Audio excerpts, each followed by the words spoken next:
हिंदी व्याकरण के अंतर्गत आज हम पढ़ेंगे वाच्य। वाच्य का अर्थ है वाणी या कथन। इसे हम विस्तार से समझेंगे। क्रिया के जिस रूप से यह ज्ञात होता है कि उसका प्रयोग कर्ता, कर्म या भाव के अनुसार हुआ है, उसे वाच्य कहते हैं। आइए कुछ उदाहरणों द्वारा इसे समझते हैं। अध्यापिका छात्रों को पढ़ाती है। अध्यापिका द्वारा छात्र पढ़ाए जाते हैं। अध्यापिकाओं द्वारा घूमा जा रहा है। पहले दो वाक्य एक ही अर्थ प्रकट कर रहे हैं, परंतु उनके लिखने और कहने का ढंग अलग है। पहला वाक्य है अध्यापिका छात्रों को पढ़ाती है। इस वाक्य में अध्यापिका कर्ता है और पढ़ाती है क्रिया है। यहाँ क्रिया का प्रयोग कर्ता अर्थात अध्यापिका के लिंग और वचन के अनुसार हुआ है। दूसरा वाक्य है अध्यापिका द्वारा छात्र पढ़ाए जाते हैं। इस वाक्य में क्रिया पढ़ाए जाते हैं कर्म के अनुसार है। कर्म इसमें छात्र है जो बहुवचन है, इसलिए क्रिया भी बहुवचन में प्रयोग की गई है। तीसरा वाक्य है अध्यापिकाओं द्वारा घूमा जा रहा है। इस वाक्य में क्रिया है घूमा जा रहा है। इस वाक्य में कोई कर्म नहीं है। यहाँ केवल अध्यापिकाओं द्वारा घूमने का भाव प्रकट हो रहा है।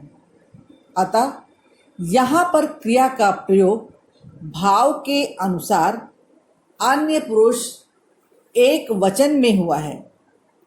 इसमें घूमा जा रहा क्रिया का रूप भाव के अनुसार व्यक्त हुआ है।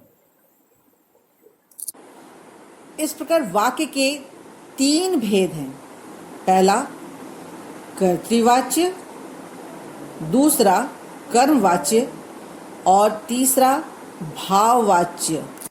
कर्तृवाच्य जिस वाक्य में क्रिया का प्रयोग अपने कर्ता के पुरुष, लिंग तथा वचन के अनुसार होता है, उसे कर्तृवाच्य कहते हैं। जैसे मोहिनी माला बनाती है। इस वाक्य में क्रिया बनाती है का प्रयोग कर्ता मोहिनी के पुरुष, लिंग और वचन के अनुसार हुआ है। अर्थात इसमें कर्ता मोहिनी स्त्रीलिंग एक वचन में है, इसलिए क्रिया बनाती है भी स्त्रीलिंग एक वचन में है। इसलिए यह वाक्य कर्तृवाच्य है। कर्मवाच्य जिस वाक्य की क्रिया का प्रयोग उसके कर्म के पुरुष, लिंग तथा वचन के अनुसार होता है, उसे कर्मवाच्य कहते हैं। जैसे दर्जिन द्वारा सलवारें बनाई जाती हैं।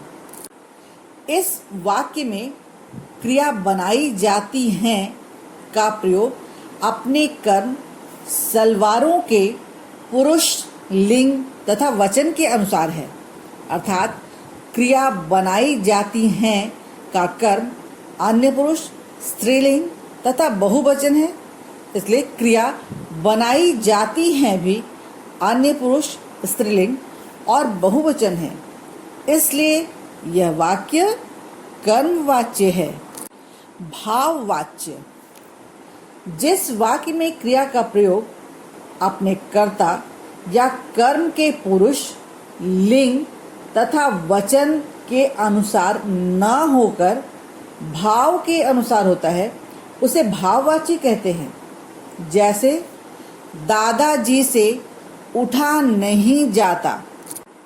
इस वाक्य में क्रिया उठा नहीं जाता का प्रयोग न बैठ पाने के भाव के अनुसार पुरुष, पुल्लिंग एवं एक वचन में हुआ है, इसलिए यह भाववाच्य